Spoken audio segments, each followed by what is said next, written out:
Hello. Hi. Hi, Dawn. Thank you for agreeing to sit here with me. So this is Women's History Month, and I have the privilege of identifying several women throughout the district who have made a real big impact on our district. And so how can I not think of you, who oversee our transportation department, which is, I think right before this we were talking about how daunting I think this job is. So I wanted to interview you and recognize you for all the hard work that you do and transporting our kids safely to and from school and just overseeing the thousands of children that we have here, right? If kids cannot get to school safely, then that's the first problem. So I think that you do an amazing job, so thank you. And thank you for honoring me with this. I really feel very... You are very special. Thank you. And I think, as I said before, the role that you play in this district is really important. And so it's a way of me honoring people, and I wanted to honor you, so thank you. Thank you. So now we're going to talk about you, Dawn. I know this is not a subject people like to do, but can you tell us a little bit about what you do in the district? And I sort of gave everybody an insight, but talk about your job, the role that you play. So my role has a lot to do with compliance, making sure we're in compliance, that the bus drivers and the bus monitors are in compliance, but not only them, they're huge, that's a huge part of what I do, but also that our building is in compliance and that our files are in compliance, the buses are also in compliance. So we have so many entities that govern the transportation department, SED, DMV, DOT, I could go on and on. My goodness, how many acronyms? Tons. A lot, yes. So, so on those days that I get to do my favorite thing, which is sometimes I'm called upon to drive because we have a very severe driver shortage. Yeah. It's a national problem. And then when I do get out to see the kids, it makes me realize why I'm here, and it makes me so happy because we're so busy worrying about the compliance that when we see the kids, it just reminds me that that's why I'm here, and it just fills me up and gets me through the rest of my time. How many kids do you transport?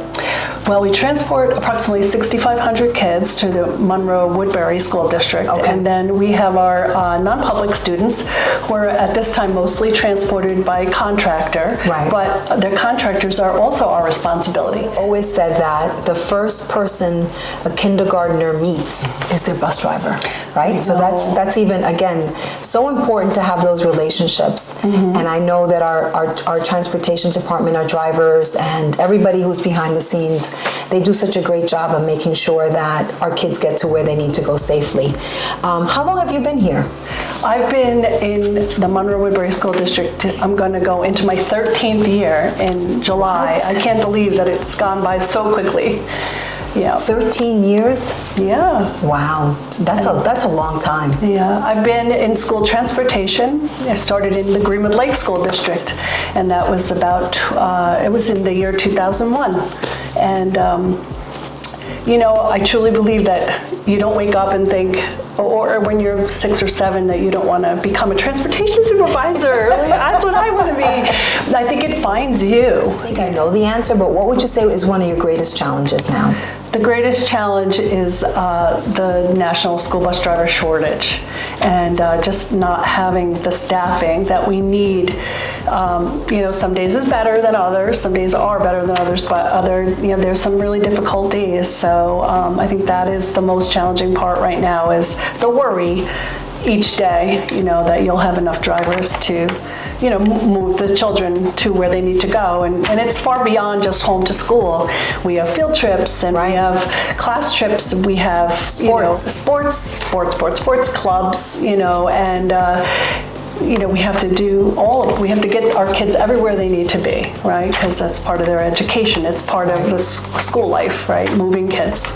So we're going to use this segment as a way to also ask people if they're interested in driving a bus for us. Can you talk a little bit about, I think you're having Drive a Bus event. Yes, we have that coming up in May, and we are also We also have a table at the library garage sale. We're going to have Bella the bus there, which is our robotic bus that we use for school bus safety to teach our incoming pre-K students on school bus safety. And we're going to have her there, and we're going to be giving out applications and talking about what it's like to be a school bus driver. And it's a great job. It's a great opportunity. Wonderful. And do you have to work full-time, or can you decide, let's just say I decide, you know what, I'm going to retire. I'm going to stop being a superintendent and I want to be a bus driver. Can I do that part-time? Yes. And as a matter of fact, years prior, we would only really look at candidates who were available every morning and every afternoon. We needed consistency, we need them to commit, but now we know that's not a reality, and so we can't have somebody that can work 2 days a month. It still has to be somewhat consistent, but if you're only available in the afternoon, that's okay. If you're only available in the morning, that's okay. Or just maybe 2 days in the morning. We will work with our subs around their availability, so that way, we have the coverage. And, we do all the training in-house. Okay. Not just because I work here, but I have worked for 4 school districts in my entire 20-year plus career.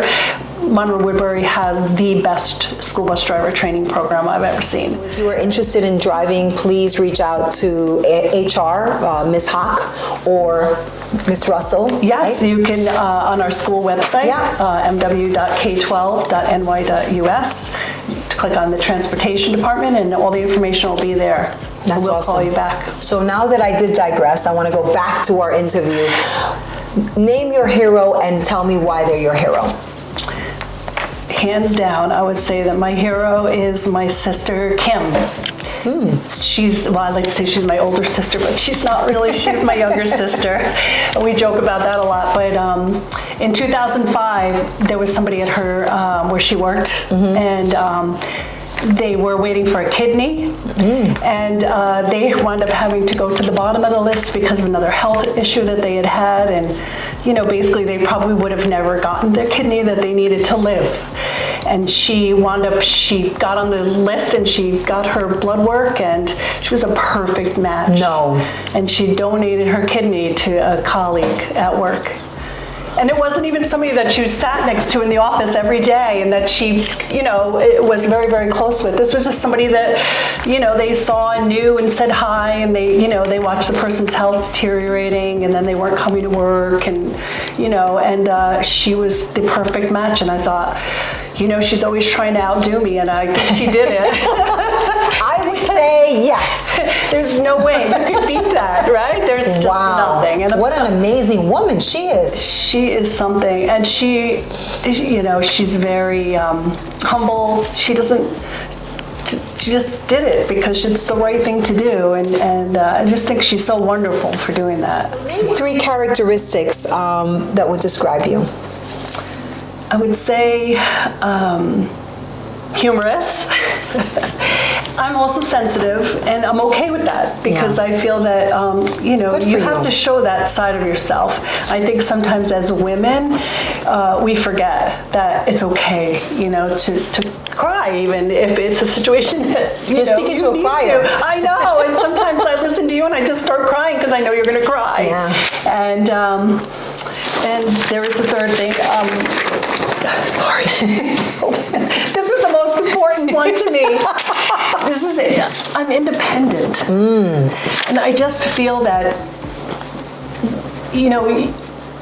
my independence has just allowed me to be who I am. I don't have to do something.